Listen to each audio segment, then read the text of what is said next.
እንዴ ደብሮኝ ያለውን እንደዚህ ቆዘመ ፊቴን ባንዴ ነው የሚያነቃቃኝ ቡና በጣም ጥቅም አለው እንደገና እኔ ቡና የትም ቡና በጣም ነው የምወደው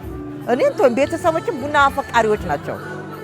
እና እኔ በቡና ልደራደርም ሁለተኛው የኢትዮጵያ የቡና ባህል ቀን አውደሪ እየተካሄደ ይገኛል የቡና ባህል ቀን አውደሪ ተሳታፊዎችም ቡና ከመጠጥም ያልፋል የማህበራዊ ግንኙነትን የሚያጠናክር የሚያዋድድ የሚያገናኝ ነው ይሉናል ቡና ማለት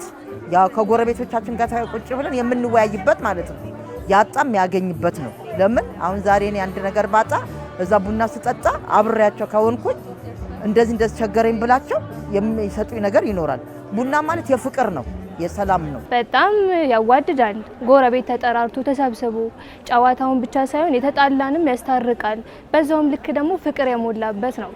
ያፋቅራልና ለመጠጥ ብቻ አይደለም የምንገናኘው ብዙ ጊዜ የተጣላነውንም ለማስታረቅ እንደገና ደግሞ በዛውም ልክ ደግሞ ቁጭ ብለን ስራ ሳንፈታ ስራችንን እየሰራን የምንጫወትበት ሂደት ነው አውደሪው እርስ በርስ እያገናኘ እያዋደደ እያቀራረበ የቡናን ባህሪ በሚገባ መልኩ እያስተዋወቀ ይገኛል አውደሪው አንደኛ ሰዎች እንዴት ትራዲሽኑን ማስቀጠል እንዳለባቸው ይማሩበታል የተለያዩ የሀገራችን ክፍሎች የተለያዩ ቡናዎች አሏቸው እነሱ ከነ ትራዲሽናል ሴሬሞኒው ምን እንደሚመስሉ እናይበታለን እኛም ደግሞ ቀምሰን ባህሉን አይተን እንድንሄድ ካልቸራል ኤክስፒሪየንስ ወይም የልምድ ልውውጥ እንዲኖረን በደንብ ያግዛል ያስባል እኛ ብቻ አይደለንም እኛ ከአማራ ሪጅን የመጣ ነው ግን ደግሞ ብዙ ባህሎች አሉ ከጎናችን እንደምታዩት ከብዙ ክልሎች እንደገና ደግሞ ከሌላ ሀገራቶችም ደግሞ የፌስቲቫል ለማየት መጥተዋል ስለዚህ እነሱን ደግሞ ያገናኘናል በዛሬ ቀን ተገናኝተን መቼ ሳንግባባስ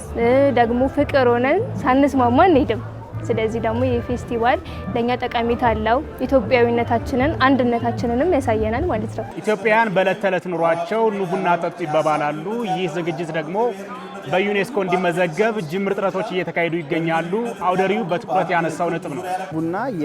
የኢትዮጵያን የጋራ መገለጫ እንደመሆኑ በመላው ኢትዮጵያ ክሮስ ካልቸራል ሆኖ ወይንም የጋራ ባህል ሆኖ ነው እየተሰራ ያለው ጥናቱ ወደ 2 አመት ሆኖታል አሁን ላይ ጥናቱን ወደ ማጠናቀቁ ነን ያለነው ስለዚህ ከዚህ በኋላ ፋይል የማዘጋጀት ራሱ ፕሮሲጀራል ሂደቶች አሉት ቪዲዮ ዶክመንተሪዎችን እና ገላጭ ሆኑ ክራይቴሪያዎች አሉት እሱን እየተዘጋጀ ነው ያለው ስለዚህ በቀጣይ ይሄ ተዘጋጅቶ ሲያልቅ ለማህበረሰቡ ይቀርብና ቫሊዴት ተደርጎ ወይንም ዕውቅና ተሰጥቶት ነው ወደ ዩኔስኮ የሚላከው ማለት ስለዚህ በዚህ ሂደት ላይ ነው ያለው አውደሪው ኢትዮጵያውያንን የማነጋገር ዘይቤ ይዞ ነው የመጣው ይህንን ዘይቤ ማጠናከር ደግሞ የአውደሪው ስራ ነው ኢትዮጵያውያን ይህንን በዕለት ተዕለት ኑሯቸው ያደርጋሉ ይህን ለማጠናከርም እየተሰራ ነው ቡና ለኛ ለኢትዮጵያውያን ጠጥቶ እስከ መንቃት አይደለም የዕለት ተዕለት ኑሯችን ላይ ሀዘንን ደስታን የምንጋራበት እርስ በርስ የምንደራረስበትና የምንደጋገፋበት እጅግ በጣም በርካታ የሆኑ ማህበራዊ ኢሾቻችንን የምንካፈልበት የቡና ባህል ነው ማለት ነው ዋርካ ይሄንን ወርቅ የሆነ የቡና ባህላችንን ከትውልድ ትውልድ ለማሻገርና በሚገባው ልክ በዓለም አቀፍ ደረጃ ለማስተዋወቅ የሚችለውን እያደረገ ነው